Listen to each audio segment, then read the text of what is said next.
The skies over Japan, August the 9th, 1945. America is about to drop its second atomic bomb in 3 days. Within seconds, 30% of Nagasaki is flattened, and more than 40,000 people vaporized. 5 days later, Japan surrenders. This new superweapon is used twice to shorten the war and save American lives. That's the accepted story. But some are now challenging that history. The bomb was used, and therefore, no matter how horrible it was justified. This is a myth. Disasters don't just happen. They're triggered by a chain of critical events. Unravel the clues and count down those final seconds from disaster.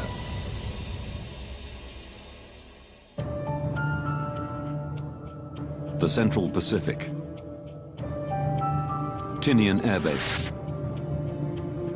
August the 9th, 1945. Sergeant William Barney and his colleagues from the 509th Composite Group are gathering for a top-secret bombing mission. They are to drop Fat Man on Japan, America's second atomic bomb. The first, Little Boy, hit Hiroshima 3 days earlier. The US are hoping to bomb Japan into surrender. All of us kind of thought maybe that would be it. We hoped it would end the war. Barney is the radar operator on the plane the Great Artiste, one of the 3 key planes involved in the mission. Its job is to take measurements of the blast. Big Stink will film the explosion, and Boxcar will drop the bomb. 2,500 kilometers away, on the islands of Japan. For 8.5 months, its major cities have been razed to the ground as the US Air Force carry out saturation bombing raids.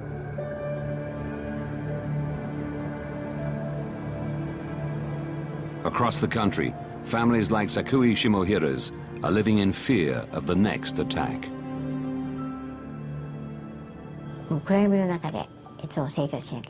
We had often slept inside the air raid shelter, but the night of the 8th, for the first time in a long time, we slept at home. 2:49 a.m.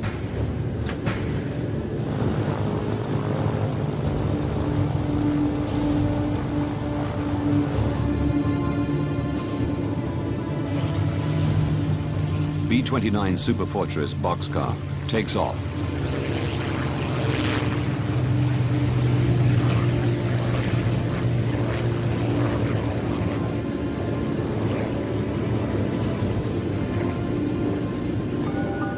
Its pilot, Major Sweeney, is the leader of the mission. Bombardier Bean is the man in charge of releasing the bomb. At the back of the plane sits Jim Van Pelt, the navigator, and Commander Ashworth, the man on board who best knows how the bomb works. The crew settles in for a 5-hour flight. First, they will regroup over the island of Yakushima. Then they'll travel in convoy to their target, the city of Kokura.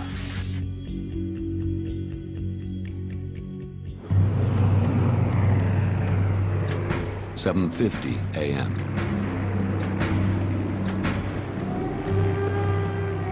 A U.S. plane flies over Sakui's home.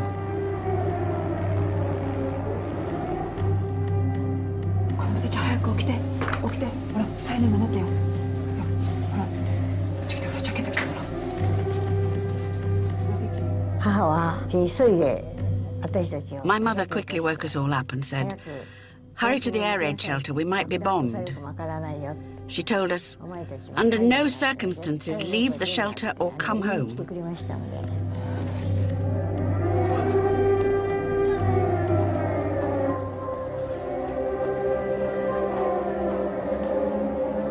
A few kilometers away, 18-year-old Sumiteru Taniguchi is delivering letters.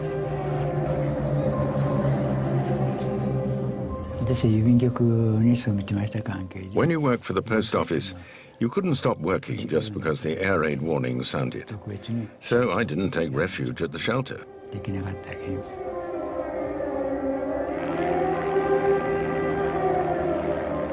It's a reconnaissance plane checking the weather, not a bomber. So the air raid warning is lifted. People start streaming back out of the shelters. But uneasy, Sakui's mother has ordered her and her sister to stay put.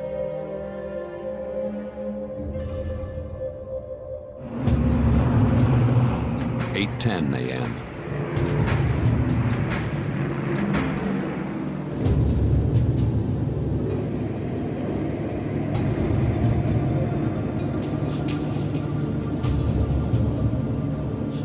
Boxcar approaches Yakushima Island. Approaching rendezvous point, Captain. Roger that, Jim. Beginning ascent on bombing altitude. Great Artiste arrives soon after. Boxcar was already there. The third plane had not showed up. The big stink is nowhere to be seen. Under strict orders to maintain radio silence, the crews can't contact the missing plane. They start circling. While we was there, we received the reports from our weather planes. The weather over Kokura is clear. The crew's orders are that the bomb should only be dropped if they get a visual on the target. So, they're good to go once Big Stink arrives. We got there and we waited. Theoretically, we were supposed to wait for 15 minutes. Meanwhile, 276 kilometers away, in Nagasaki, 10-year-old Sakui is still in the air raid shelter with her sister and nephew.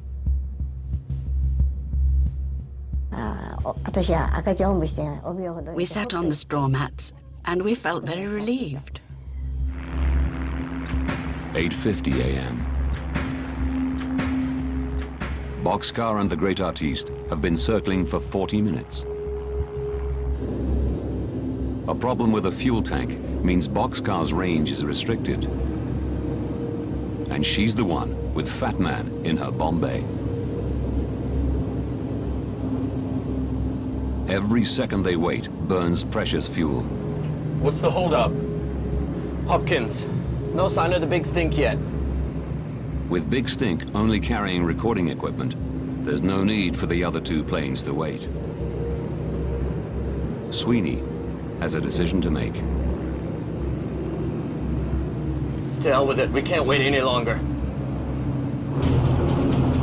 He gives the go signal to Great Artiste. Both planes head for the city of Kokura, 390 kilometers away. 9:20 a.m.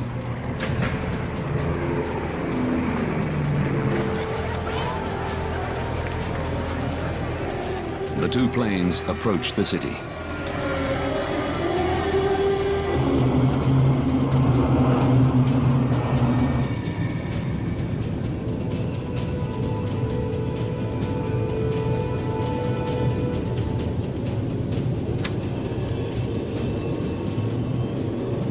We got to Kokura. Weather had started to set in. 9:45 a.m. The clear skies reported by the weather plane an hour ago have given way to clouds. Sweeney signals the start of the bombing run.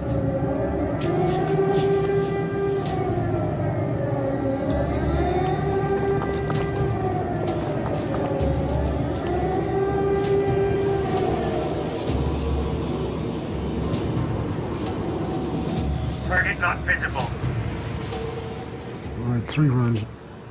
We just couldn't see. 10:30 a.m.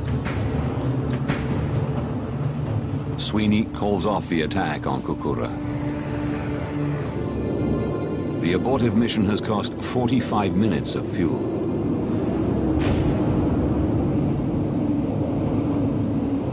Jim, take us to secondary target, Nagasaki. 156 kilometers away. Nagasaki, the city where Sakue and Sumiteru live. What's our fuel status? Only 1,500 gallons, sir. It's just enough fuel to reach Nagasaki and safely get back to base. But only if they lighten the plane's load. They need to drop the bomb, whatever the weather conditions. Ashworth, will you accept a radar run if we cannot see the target?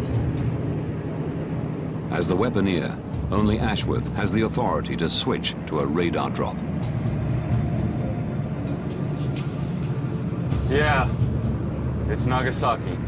Radar or visual, but drop we will.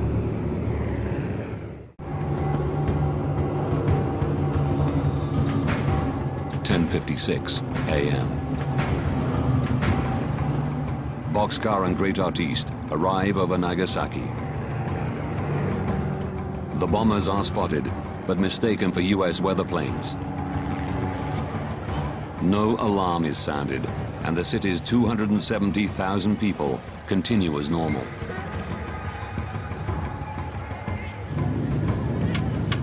Sweeney signals the start of the radar-guided bombing run.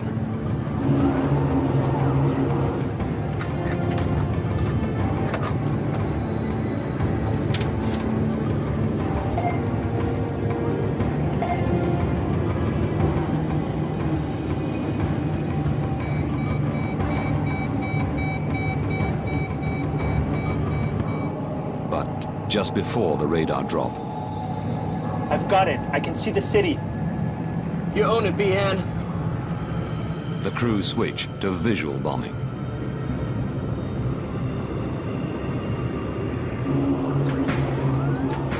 (11:02 a.m.)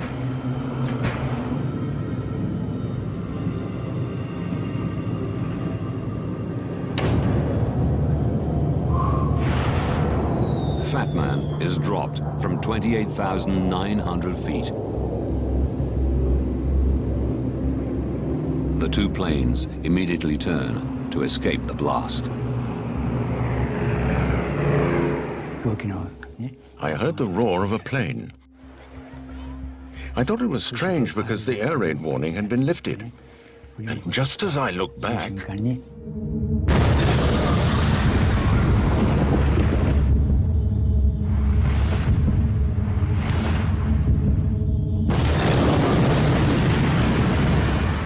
with a force of 22 kilotons of TNT, Fat Man generates heat of over 4,000 degrees Celsius and winds of up to 1,000 kilometers an hour that surge across the city.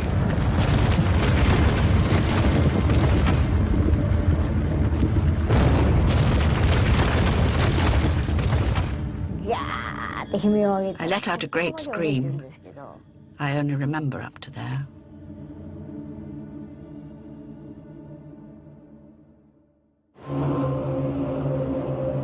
The Great Artiste circles over Nagasaki, recording the blast effects of the immediate aftermath of the explosion. We all went up and looked out, and we seen the mushroom just kept billowing out. And there was a smoke trail from the base of it on up.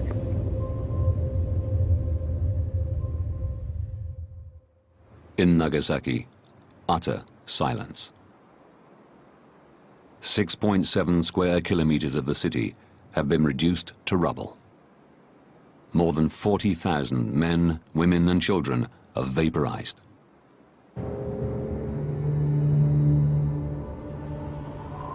(70,000 more are injured.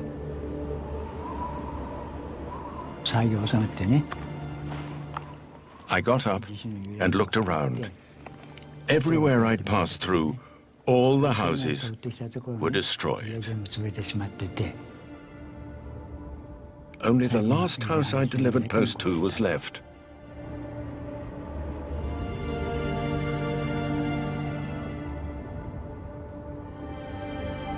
In the shelter, Sakui regains consciousness. The tunnel was filled with people whose eyes had popped out and were dangling down by their noses.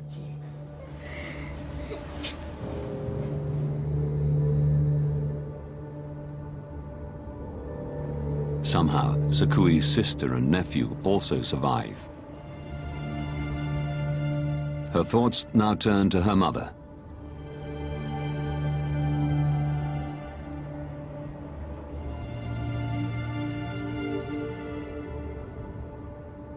The city is strewn with burnt bodies. This body with the gold tooth must be Mum, I thought. Oh, Mum! And I cried, touching her hand. But as I touched her, her body crumbled away.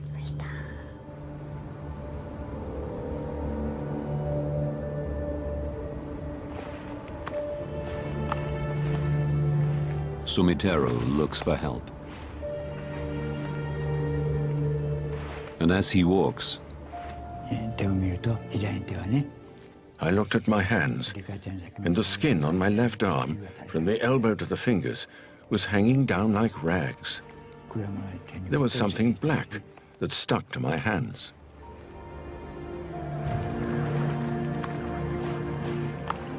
over 100,000 people were killed instantly by the atomic bombs dropped on Nagasaki and on Hiroshima 3 days before.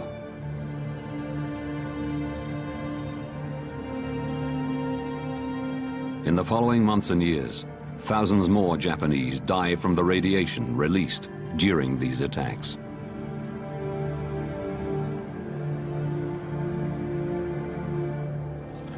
Five days after Nagasaki, America's President Harry Truman calls a press conference.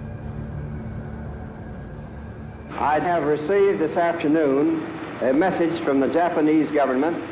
I deem this reply a full acceptance of the Potsdam Declaration, which specifies the unconditional surrender of Japan. The war in the Pacific is over. The two nuclear bombs seem to have done their job. Certainly, America argues that they were necessary to prevent a land invasion of Japan that could have claimed tens of thousands of US lives. This becomes the accepted story. But after spending 10 years scouring US, Russian, and Japanese archives, historian and author Tsuyoshi Hasegawa has come to a very different conclusion. The bomb was used, to save American lives. And therefore, no matter how horrible it was justified. This is a myth. Now, by rewinding the events of those fateful weeks and going deep into the archives, we will uncover the true story of the bomb and its effect on the surrender of Japan and the end of World War II.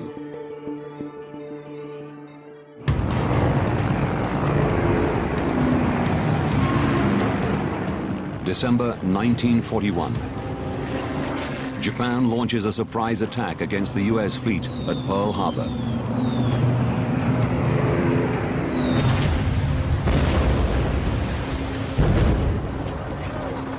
(2,402) US servicemen perish.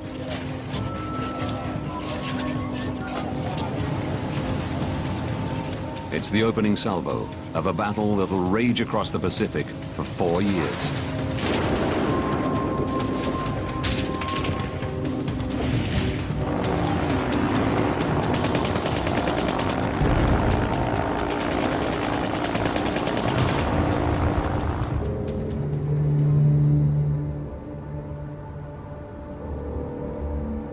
This war kills over 2 million Japanese soldiers and civilians,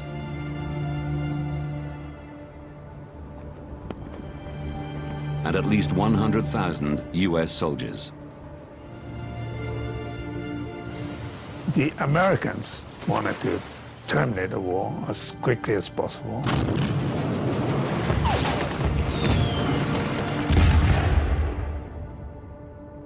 By the end of 1944, US forces had secured the Mariana Islands.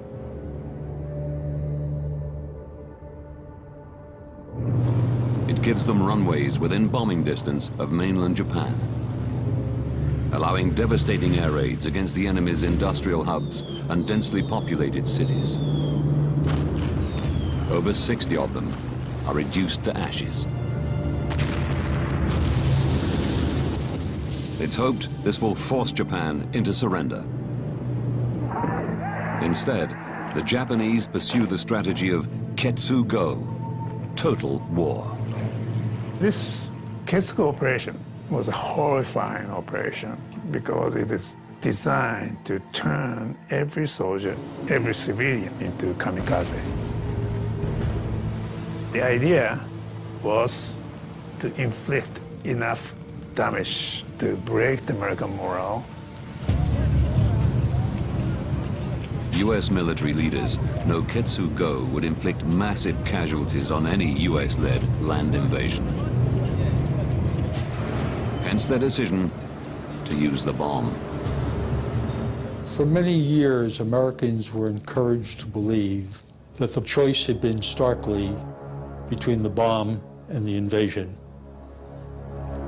That stark belief is historically incorrect. Historian Barton Bernstein believes there was a clear third option: invade Japan on two fronts with a powerful ally. Since 1943, the Americans have been trying to persuade their Russian allies to tear up their neutrality pact with the Japanese. A two-front attack from America and Russia would force Japan to spread her troops more thinly. Soviet entry into the war might speed the ending of the war and reduce the number of casualties for American forces. In July 1945, US President Truman meets his Soviet and British allies at Potsdam in defeated Germany to discuss post-war Europe and the endgame in the Pacific. Stalin revealed that the Soviet Union was going to join the war against Japan by August 15th. Truman expects the war to end once Russia joins the invasion. That night, he even writes in his diary, "Stalin will be in the Jap war on August 15. Finish Japs when that comes about." A land invasion of Japan is now a viable option. America has what it wants. Japan will be crushed on two fronts, and US losses will be minimized. But Hasegawa believes that just when Truman gets the Russians on board, he has second thoughts. By Potsdam, the conflict between Western powers and the Soviet Union became very tense about Poland, Eastern Europe. After Germany's surrender in May 1945, Soviet forces mass in Eastern Europe. They make a huge and flagrant land grab, occupying Eastern Germany, the Baltic states, Poland, Czechoslovakia, Romania, and Bulgaria. Russia is growing powerful. For America, too powerful. Truman and his advisors fear that if the Soviets enter the war in the Far East, they'll snap up huge areas of Asia as well. Truman faced a dilemma, whether or not he should welcome the Soviet entry in the war. Soviet entry into the war would obviously save American lives. at the same time, at the cost of allowing Soviet to expand.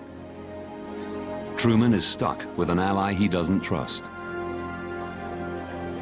But he sees the opportunity both to end the war before Russia comes in and to show them the military technology now at America's disposal.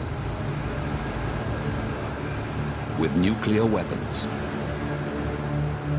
One bomb is ready to go. Another one is being tested in the New Mexico desert.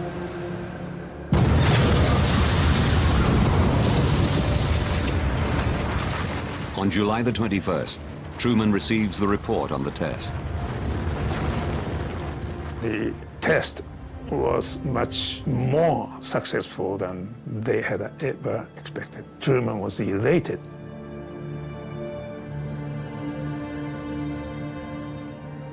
With an atomic bomb, he could finish the war without the Soviets. But for this to happen, the US need to drop the bomb before August the 15th, the date on which the Soviets say they will join the war. Truman asks his advisors to quickly issue the Potsdam Declaration, calling on Japan to surrender unconditionally or face utter destruction.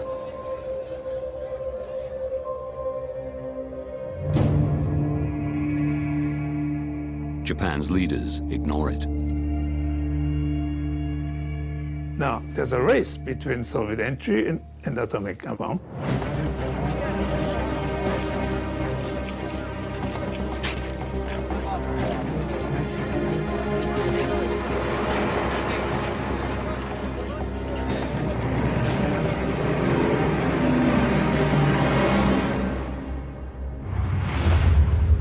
On August the 6th, 1945, America drops Little Boy on Hiroshima, while the Red Army is still mobilizing its troops along the border with Manchuria.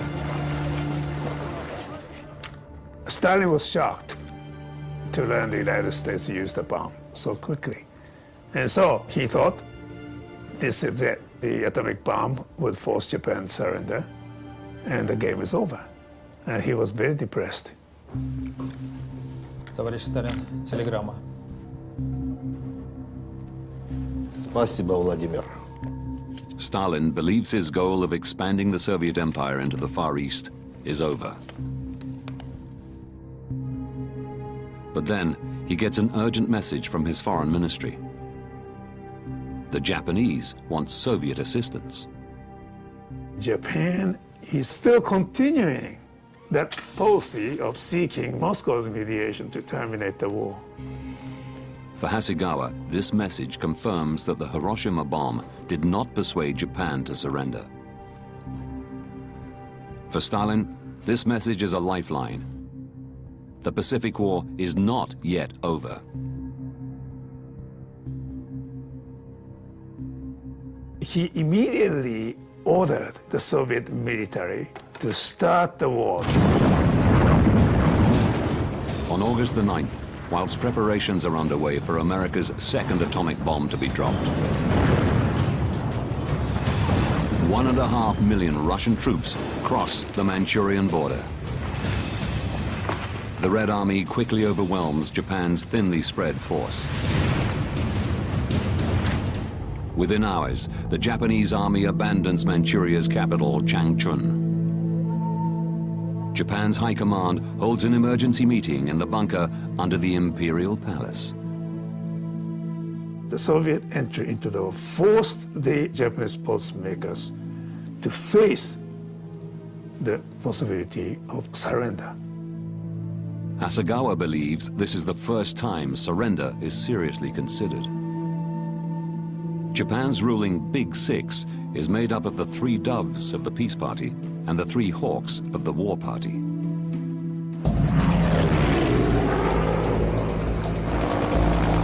Despite having seen their navy destroyed, their air force decimated, their troops die in their thousands, and hundreds of thousands of civilians killed by firebombings and the Hiroshima bomb.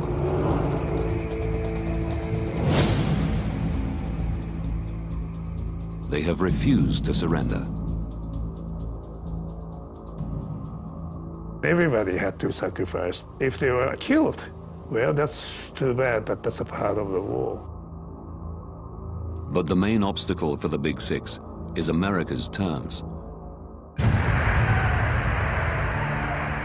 Our demand has been, and it remains, unconditional surrender. They fear it will mean the end of their imperial dynasty, the embodiment of Japan's sovereignty and identity. They interpreted unconditional surrender as a destruction of the emperor system, and that they could not accept. The Big Six are desperate to retain the emperor and the imperial system. But the Hawks and Doves pursued different strategies to secure it. The war party plans to inflict so much damage on the Americans with Ketsu-go that they will compromise on their surrender terms. The peace party try to mediate for peace through the Russians. When the Soviets invade, both plans are crushed. Soviet entry into the war totally destroyed the hope of peace party to terminate the war through Soviet mediation. For the military, it destroyed the hope of carrying out the defense of Japan because they are not prepared to fight the third frontal war. Meanwhile, as the Red Army advances, Boxcar is airborne.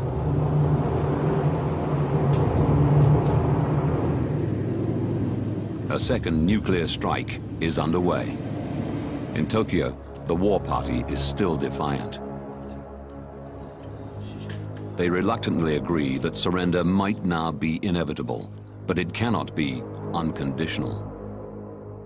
To the peace party, the attaching conditions would be tantamount to continuation of war, because that will never be accepted by the United States. 10:56 a.m. Boxcar and the Great Artiste have reached Nagasaki. They start a bombing run. In the Imperial bunker, discussions are ongoing. I've got it. I can see the city. You own it, B-hand. The argument between the war and peace parties becomes heated.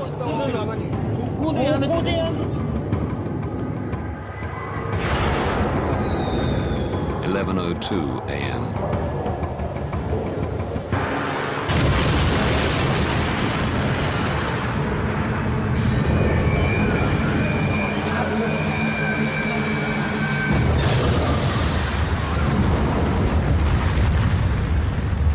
Fat Man explodes, 3.2 kilometers from the center of Nagasaki.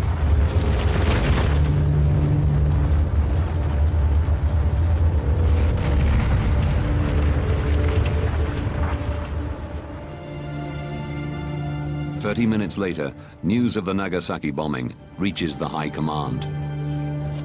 It did not change any dynamics. It did not affect anything. The two parties continue to disagree on the surrender terms. The meeting adjourns. It looks like once again the war party has succeeded in postponing surrender.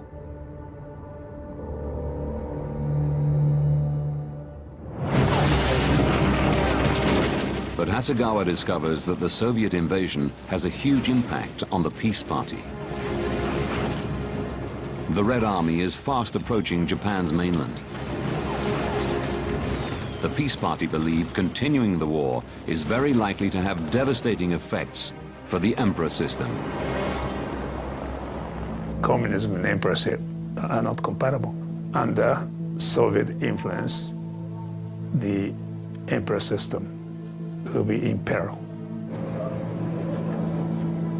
The peace party believes that the more pragmatic Americans are more likely to keep the Japanese emperor after surrender than the revolutionary Soviets. and so appeal to the one person who can impose surrender upon the army, the emperor.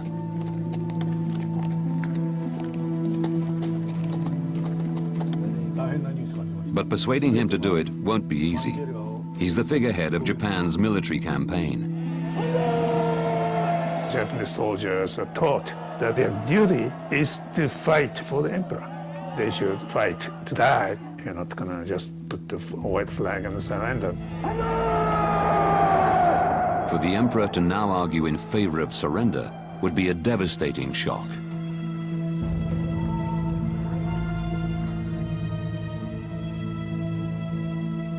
At 10 a.m. on August the 14th, the High Command reconvenes in the Imperial bunker. This time, the Emperor joins them. Japan will surrender unconditionally. 清は帝国政府に対しポツダム宣言の受諾を強く要望する。This is a blow to the war party. Traditionally, the emperor always sides with his faithful army. The emperor thought to accept the army's position would bring the imperial house down. On August the 15th, 1945, Emperor Hirohito announces his decision to his people.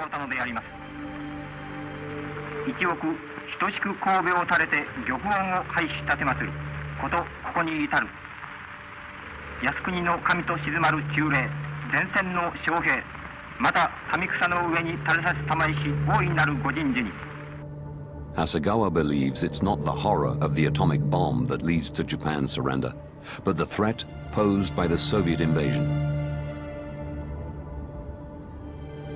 Soviet entry into the war really made the emperor realize that how dangerous it is to continue the war.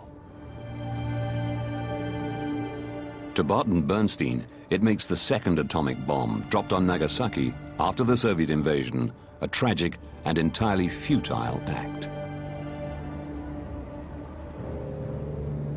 The Nagasaki bomb did not make the difference in speeding Japan towards surrender, and thus a bomb was dropped unnecessarily, killing perhaps as many as 60,000, 70,000. Now, having delved into the archives, we can reveal the series of events that led to Nagasaki being hit with America's second atomic bomb.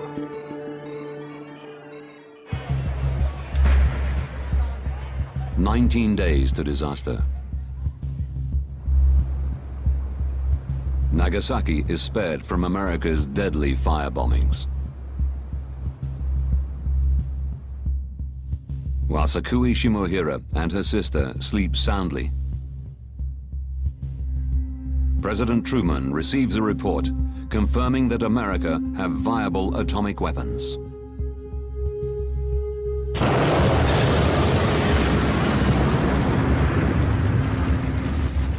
The bomb will save US lives, but also kill thousands of Japanese civilians.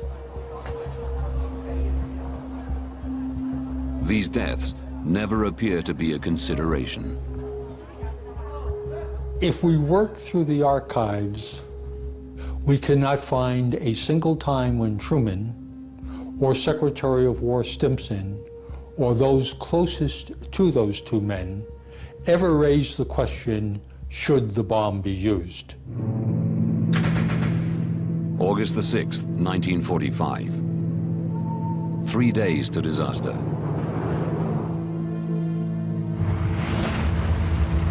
America's first atomic bomb is dropped on Hiroshima, in a single flash, snuffing out 80,000 people. 2 days to disaster. Japan's leaders are still desperate to see if the Soviet Union can mediate a halt to hostilities, rather than Japan surrender unconditionally.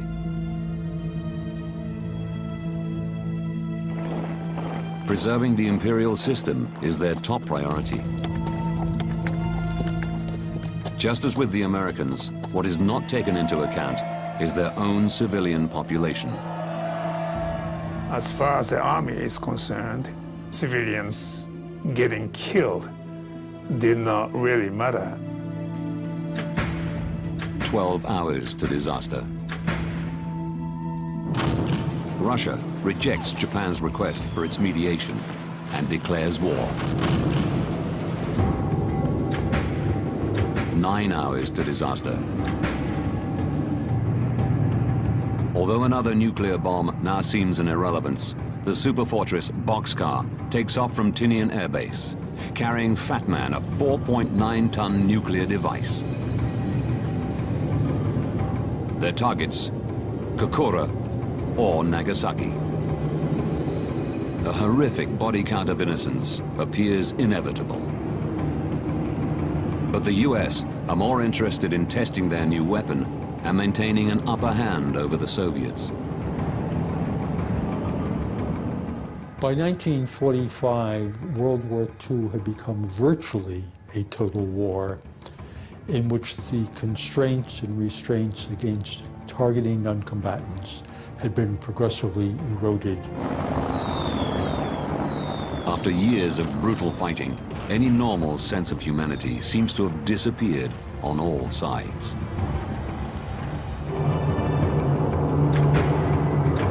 Six minutes to disaster. Boxcar starts a bomb run over Nagasaki.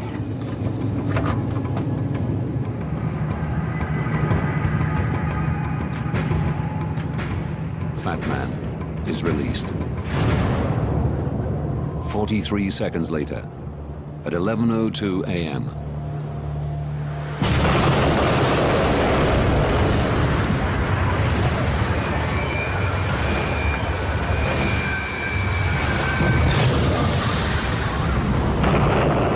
Fat Man explodes.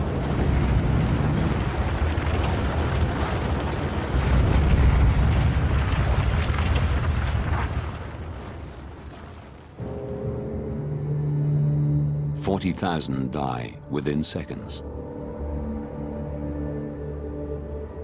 Thousands more die of radiation poisoning.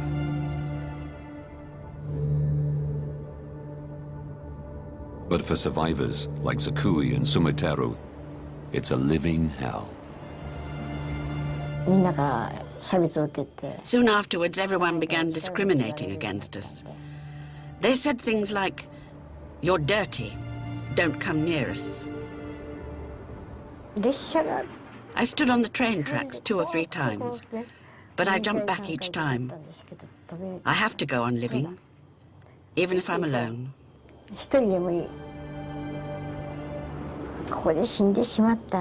If I die here, there would be no one left to put flowers on everyone's graves.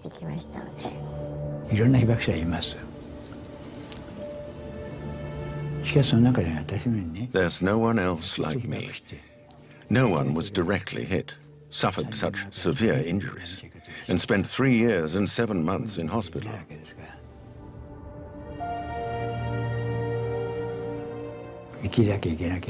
I have to see the end of nuclear weapons with my own eyes. I have to live until then.